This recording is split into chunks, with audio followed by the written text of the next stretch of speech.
Welcome back to PLA Insights, your go-to for all things tech and innovation in healthcare 4.0. Today we're diving into digital trust ecosystems, or DTEs for short. Yeah, definitely a hot topic these days. It is. But maybe not the most self-explanatory name. So, what exactly are DTEs and why should we care? Well, picture this. It's a network, right? Where basically all the big players in healthcare, like the pharmaceutical companies, hospitals, even the patients themselves, they're all connected, sharing information, resources, you name it, all done securely, of course. So it's like a big interconnected hub for all things health data, but with like a super emphasis on trust. Exactly. Trust is like the foundation of a DTE. Everyone needs to know, without a doubt, that their data is being handled the right way, responsibly, ethically, securely, the whole 9 yards. Especially in healthcare. I mean, we're dealing with some seriously sensitive stuff. No doubt. But let's talk about the good stuff. What are the benefits? What's the big payoff for all this connection? Let me give you an example. Think about Estonia. They've got this nationwide digital ID system. Basically, it's like a single digital identity for every citizen.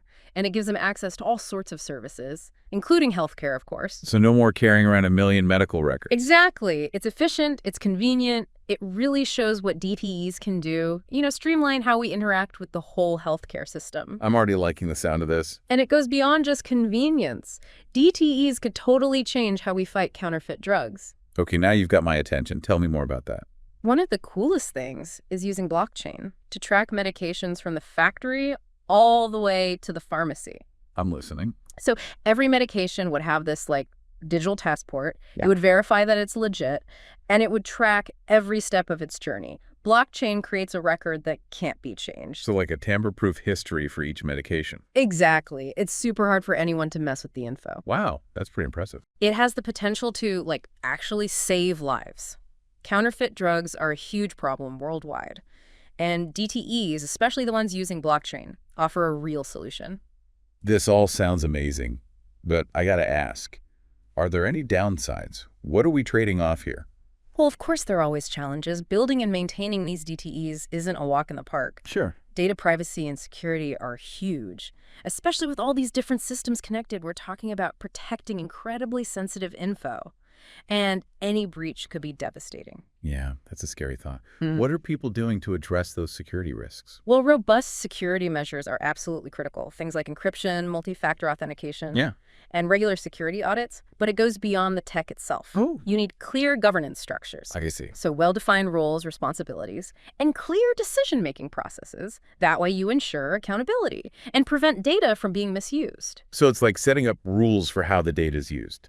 Exactly. And you need to foster a culture of transparency and accountability. That means being open about how data is being used and giving individuals control over their own info. Right. Transparency builds trust. Exactly. And trust is the foundation of any DTE. And then there's interoperability. Ah, yes, the classic interoperability issue. Getting all these different systems and tech to play nice together can be a real pain. Trying to align all the different standards and protocols. That's like trying to fit together puzzle pieces for different sets. Exactly. But it's essential for DTEs to actually work.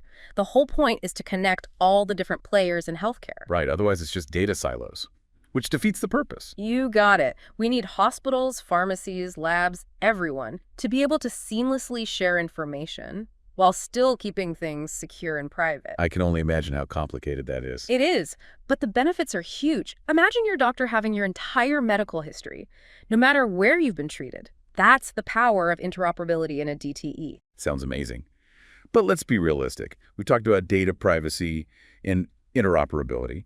But what about the human element? How do we get people to actually trust these DTEs enough to share their info? Well, it all comes back to building trust, and that takes time and effort. Transparency is a good starting point. People need to understand how their data is being used, who has access, and what's being done to protect it. Right. You can't just tell people to trust the system. Exactly. You have to show them, prove that you're taking their privacy seriously. It's not just about talking the talk. You have to walk the walk, put strong security protocols in place, be transparent about any breaches, give people control over their own data. So it's about earning trust through actions, not just words. Absolutely. And fostering a culture of accountability. When people see that organizations are serious about data security and willing to be held responsible, that builds confidence. Yeah, it shows them you're serious. So it's like anything, really. Trust is earned. But okay, let's say we've got the trust part figured out. What does a future powered by DTEs actually look like? For the average person, I mean. Okay, imagine this.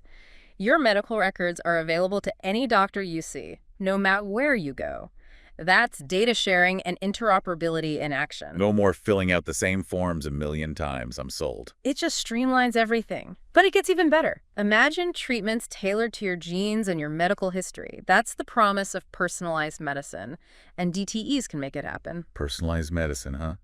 Sounds futuristic. It does, but it's closer than you think. DTEs can help researchers access and analyze huge amounts of data. Safely and securely, of course, including genetic information. So it's not just treating symptoms anymore. It's about getting to the root of the problem. Exactly. And clinical trials could be revolutionized too.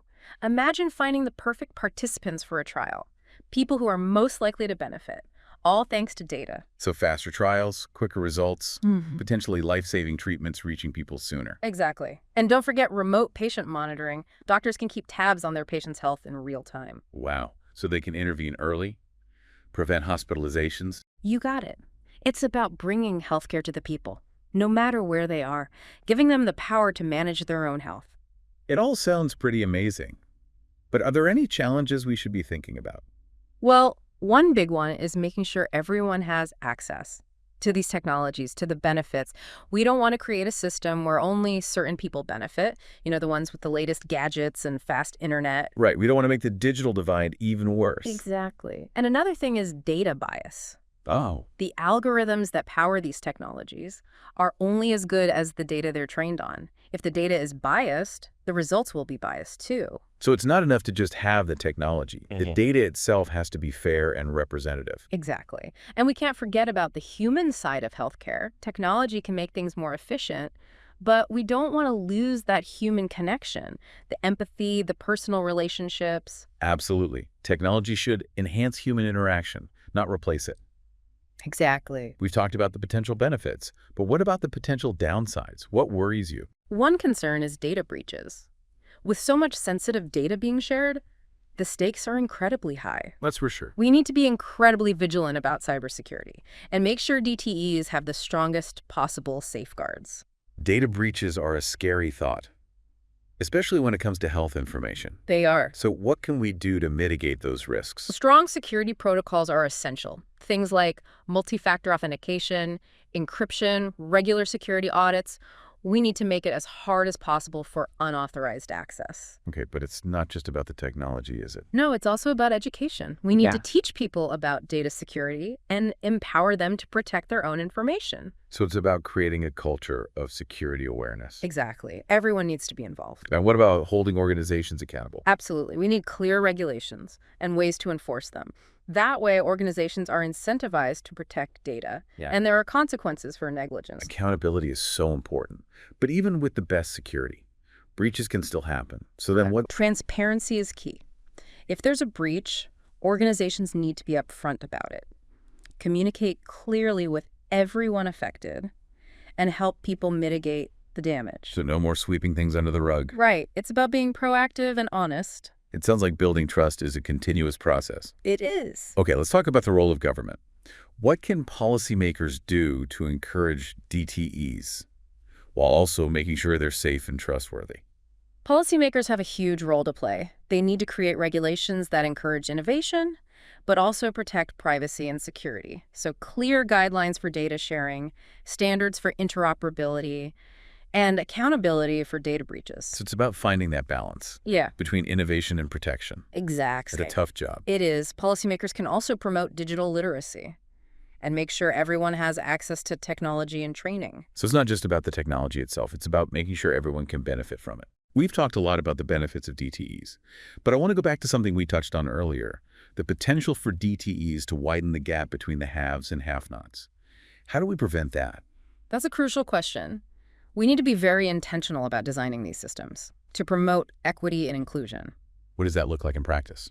It means making sure everyone has access to the technology, addressing data biases, and engaging with underserved communities. to understand their needs. So it's about taking a proactive approach. Exactly. We can't just assume technology will fix everything. We need to be aware of the potential downsides and work to prevent them. It sounds like a big task. It is, but it's a shared responsibility. We all need to work together. Policymakers, tech experts, healthcare providers, community leaders. A collaborative effort. Exactly. This has been a really insightful conversation. I think our listeners are starting to see the potential of DTEs, not just for individual health, but for entire communities. It's been a fascinating conversation. I think we've only just scratched the surface. But as we wrap up our deep dive today, I have one final question for you. Yeah. What's the one thing you want our listeners to take away from all of this? It's this.